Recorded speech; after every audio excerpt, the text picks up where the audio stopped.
Today we're going to talk about the Southeast Asia mindset and how it applies to at least 80% of the expats living in Southeast Asia. Let's dive right into it.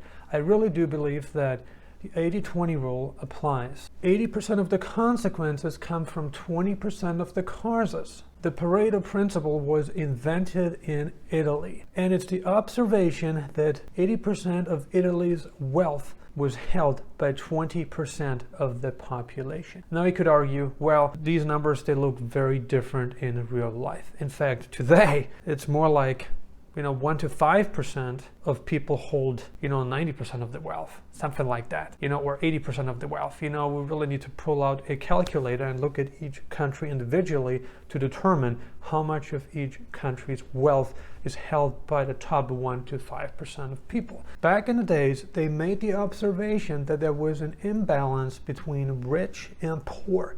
And the same also holds true today. It holds true in entrepreneurship, it holds true in crypto, it holds true even with dating, If you take a look at how our dating world has evolved, it's like, 80% of the women want to be together with 5% of the guys. That's just how it is. They're attracted to the most masculine guys, to the wealthiest guys, to the guys that bring the most status, to the most famous guys. Very unbalanced in many ways. So what I want to talk about in this video though, and I just gave you some comparisons or some examples, what I really wanted to talk about in this video is why most expats living in Southeast Asia actually choose Southeast Asia. And there are a number of things that are important, and most likely only 20% of the things that are actually important in life matter to expats living in Southeast Asia. The biggest reason why expats, digital nomads, low net worth entrepreneurs choose Southeast Asia over Europe, over North America, is not because, Southeast Asia is perfect, is not because Southeast Asia checks most of the boxes. It has a lot to do with the cost of living. If you are a startup entrepreneur who's looking to build a digital business and you have a very limited budget available to fund this business and to survive during the time that you are trying to build this business, you really have no other choice than to move to a low-cost country.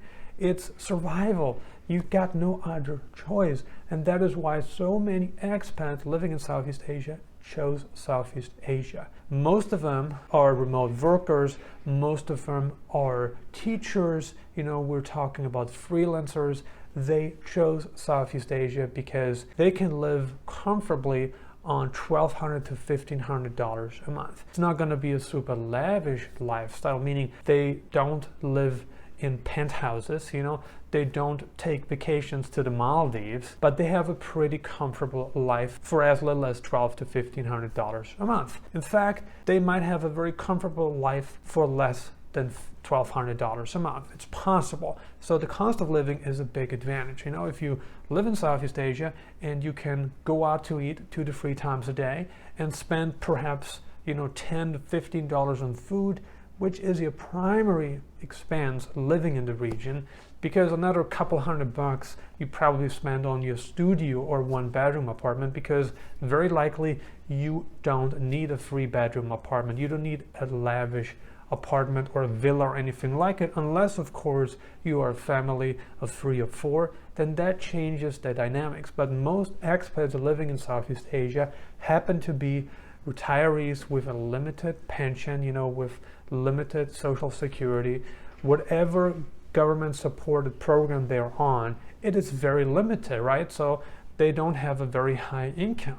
They don't have a very high fixed income of say $10,000 or $20,000 a month. If they had more income, let's say they had 5 to 10 times more income, and you'd ask them, if you'd have an income of $10,000 a month and not $1,000 a month, would you be living in the place you're living in today? And most of them would say, no, I wouldn't. In fact, I wouldn't even be living in the country I am living in today. So money is the biggest reason. It's the biggest advantage that you have. You can fully capitalize on the low cost of living, and that is important, And it doesn't apply to just digital nomads or retirees. It applies to also people working regular jobs in Southeast Asia.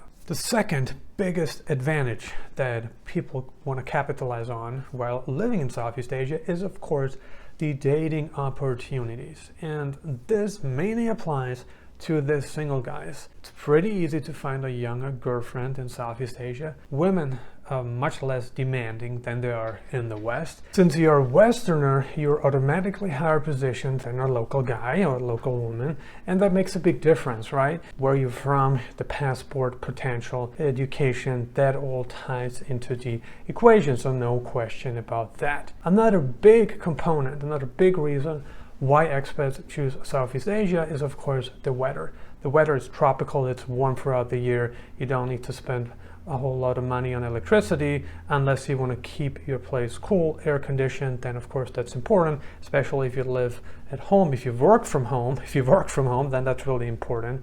But as a rule of thumb, there's no heating costs. You don't have any heating costs in Southeast Asia, and electricity is much cheaper than it is in the Western Hemisphere. The last big advantage is, of course, the tax situation.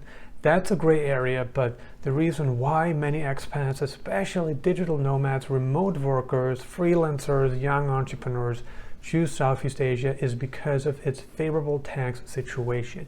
Meaning people move there, they kind of, work a certain system which technically they are not allowed to work, yet they're able to get away with it because there is a lot of corruption all over the place and because it's just how the system works. So very few expats who live and work in Southeast Asia actually pay taxes to the local authorities. They don't do that. Now you could argue, well, why do they introduce digital nomad visas if that was the case? The answer is, if you manage to get your hands on a digital nomad visa, then you are exempt from paying taxes on your overseas income. That is the case, not for all countries, so I'm not saying that, but for most countries that I have seen. I've looked at the different digital nomad visas, and yes, for your overseas income, you're definitely going to be fine. But should you have any local income, then you would need to pay taxes on that. But there are plenty of people that don't want to invest the work, the time, and the money to get a digital nomad visa, and they choose to live in the region on a tourist visa, and also they don't pay taxes. So it's a gray area. Technically, if you spend the majority of the time, the majority of the year in the country, you need to pay taxes on your overseas income unless you have some kind of special agreement with the government, which happens to be a digital nomad visa or some kind of investor visa, some kind of like luxurious, long-term visa. If that is the case, then you would be exempt. If not, technically you must pay taxes on your overseas income. But again, it's a gray area that many people take advantage of. Now we talked about the cost of living, dating, weather, and taxes. And these four components happen to bring most of the value, right? It's like 80% of what's important to the people living in Southeast Asia.